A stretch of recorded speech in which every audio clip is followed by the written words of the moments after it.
to 15,000 people live on the streets of Washington, D.C. Most of us see at least one homeless person every day. But can anything really be done about the problem?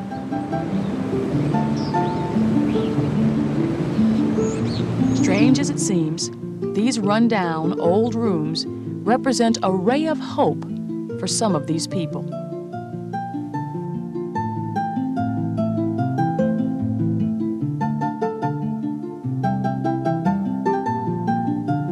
Once renovated, Lazarus House will provide long-term affordable housing and an opportunity for people who have been homeless to rebuild their lives. I tried many times to get into a shelter. Lots of times they would tell me that there were no beds. So I drifted around the city for about 3 or 4 months. I was sleeping on the ground. It's unbelievable how inhuman it is. The violence, the things I had to do, you know, in order to survive. In 1988, the district government alone spent $27.3 million tax dollars on services for homeless people. And beyond this, what is being lost is human life. It would be a tragic loss for us as individuals and us as a community to lose the people that are now on the streets, people that want to and can become productive, contributing citizens of this city. Well, I know there's a lot of people that are able-bodied out there on the street. They've given up on themselves pretty much. I lost a lot of hope. I get that I don't care no more. Yeah, you know, because they just don't know, you know how they hurt somebody, you know. You know, because they say you ain't got no mail in that dress, they can give you no job. I've really gotten concerned that as a society and as a city, we're on the verge of accepting homelessness and throwing up our hands and saying there really isn't anything we can do. Our society needs compassionate and effective ways to get people off the streets, people who want to rebuild their lives. In Adams Morgan, a nonprofit organization called Samaritan Inns is providing housing and a network of support services to homeless men and women. The number one thing, of course, was shelter that Samaritan Inns is providing. I received counseling and also a job. And with those three, that was the beginning on the road to recovery again. One of the Samaritan Inns provides a supportive home-like environment for pregnant women. These women participate in a program that addresses their homelessness and prepares them for the responsibilities of parenthood. This and the other Samaritan Inns offer a starting place for once homeless people. However, even when these people are ready to leave Samaritan Inns, they will need their own affordable housing in a drug and alcohol-free, community-oriented environment. We had a man who was living here, and he seemed to be doing real well. He was a barber, and he made pretty good money cutting hair. And he got to the point where he was able to afford an apartment not too far from here, and it seemed like it was a Samaritan Inn success story. And he moved on, and he came back one night, and he knocked on the door to see if he had any mail, and he was obviously really drugged out and wasted, and he just told me he just shot up some cocaine, and it was just a really difficult thing to see. And not too long after that, he was murdered. He was stabbed to death in some kind of drug-related incident. And he left Samaritan Inns, and he didn't have any kind of support system, any kind of lifestyle to return to except the one that he'd come from.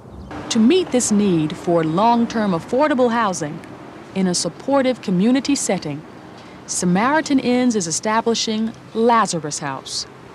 We're looking to create an environment and an atmosphere and a building which is designed specifically to create community and to create those sorts of elements for people who've previously had nowhere to live, who've been homeless, who've been on the fringes of society. In other words, after you get them off the street through Samaritan Inns and help them physically, help them mentally and socially.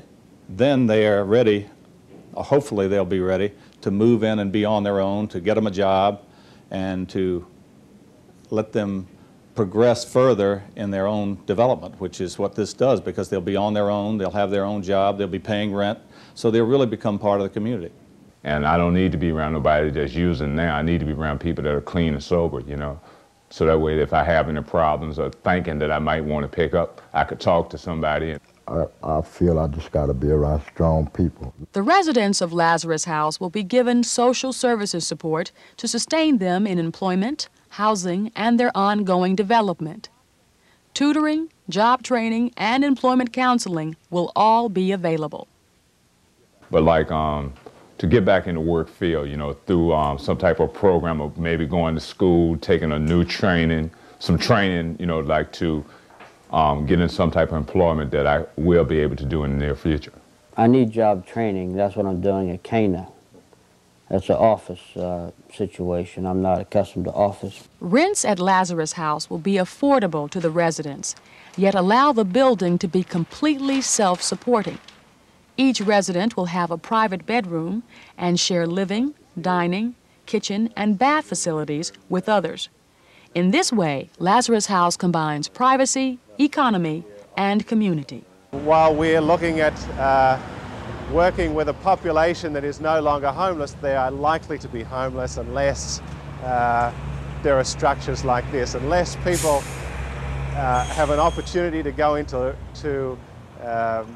affordable housing, then they end up on the streets. The problem that I would face and many other people would face when they're leaving Samaritan is where we're going to live, especially affordable housing and a good environment where you're going to have people reaching out to you and you can reach out to people and still receive the support that we're receiving here. So a place like Lazarus House is ideal, and it's something that would be unique and that they don't really have in this city.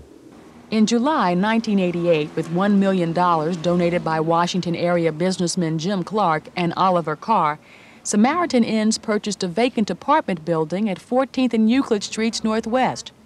The architectural firm of Lastamil Kubek is donating its services to design the renovation. And the American Society of Interior Designers is providing design services at no cost. The first Lazarus House residents are expected to move in before the winter of 1990-91. But $2.5 million is needed to renovate the building. Financial support from the business and philanthropic communities is essential to this effort. It will be a lot of work to make it into the kind of place that is suitable for them to live in for a long term, so we're going to actually gut it completely and rebuild it inside so it's serviceable and suitable for their use for a long term. I'm very excited about the whole thing. I think there's a new awareness of the positive aspects of those who are homeless or potentially homeless, because I think their problems are more clearly understood now. I think more people have rallied to bring together the resources necessary to provide a new start in life for these people. You probably get a lot more than you give when you get involved in a project like this, and we certainly have found that to be the case. I think that none of us succeed unless all in the community succeed. So for us to feel good about ourselves and the community, this is a very important activity. Well, I think all businessmen should be involved. That's part of the thing. That's part of what we're supposed to do in the community. Not only lead our own businesses, but put some of the money back in the community to try to make it a better community for all of us to live in. And it also makes it a better community for the business. If a guy is living on the street, he's a street person. But it's really amazing to see him move in to a warm and comfortable home and watch them become warm and comfortable people. I don't want to go back where I've been. That's scary, and this time I might don't come out alive.